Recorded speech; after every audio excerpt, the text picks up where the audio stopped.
Et je l'annonçais en titre, les effets néfastes du plastique ne sont plus à démontrer. La rubrique environnement de ce soir se penche sur la dernière loi contre ce plastique.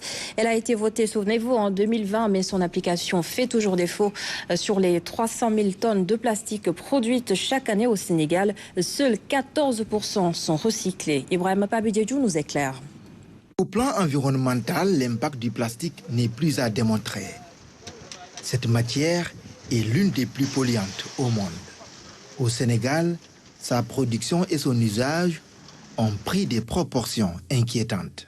Aujourd'hui, on a 200 à 300 000 tonnes de déchets plastiques annuellement, produits annuellement au Sénégal, et dont seuls 10 à 15% sont recyclés. Donc ça veut dire que ça pose un réel problème de pollution, mais aussi de santé publique. Une loi avait été votée dans ce sens en 2015, puis promulguée en 2016. En 2020, cette loi fut améliorée. Le 20 avril 2020 était la fameuse date pour l'application stricte de la mesure. Mais hélas. Une loi très ambitieuse. Ambitieuse dans la mesure où elle est allée au-delà de cette loi de 2015. C'est une loi également qui fait la promotion de l'économie circulaire. Toute œuvre humaine, elle n'est pas parfaite. Elle a été appliquée sur certains domaines et a fait d'énormes progrès, notamment sur tout ce qui est l'interdiction des gobelets en plastique, les assiettes et tout. On en voit moins dans les rues. Donc ça, c'est une avancée de la loi plastique. Maintenant, il y a différents autres éléments de la loi qui ne sont pas appliqués parce qu'il y a un décret d'application que les acteurs attendent. Ce combat contre le plastique, c'est aussi l'affaire de Modou Fall.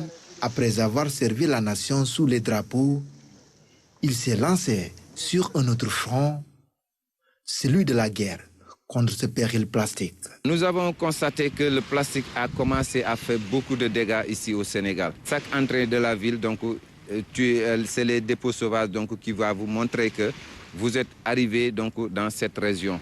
Et ces dépôts sauvages-là qui vont vous montrer que vous êtes en train de quitter cette région. Et raison pour laquelle donc, je me suis dit que pourquoi pas donc, ne pas collecter les déchets et faire un habit, montrer aux citoyens sénégalais que la pollution plastique est en train de faire beaucoup de dégâts, surtout au niveau des océans. Dans ce combat, Modou Fall compte sur un autre jeune engagé. Il a quitté le continent européen pour se joindre à cette lutte. C'est un problème mondial. La pollution plastique, ce n'est pas un problème national, c'est un problème international. Même ici, beaucoup de déchets, ils viennent avec la mer ou on a importé. Ce n'est pas seulement la Suisse ou le Sénégal pour le combat, c'est tout ensemble contre la pollution plastique et pour l'environnement et contre le réchauffement climatique. Aujourd'hui, ces acteurs plaident pour l'application de cette loi dans toute sa rigueur. Nous pensons que c'est une opportunité, effectivement. Elle doit être appliquée. Maintenant, aujourd'hui, de ce que j'ai vu sur le terrain et de ce que les acteurs disent, il y a ce besoin peut-être soit de réviser la loi ou de réajuster un certain nombre d'éléments au travers du décret d'application. Réfléchir sur la mise en œuvre d'une stratégie pour d'abord réduire la consommation du plastique et bien sûr l'application de la loi. Il faudrait repenser l'emballage aujourd'hui de la plupart des produits que nous consommons par le plastique et essayer de transférer peut-être sur du papier, ça s'appelle un emballage en carton. Son Excellence le Président de la République, Bassirou Diomaye Faye, a fait 9 sorties, 9 set-settle, pour rien que pour rendre notre pays propre.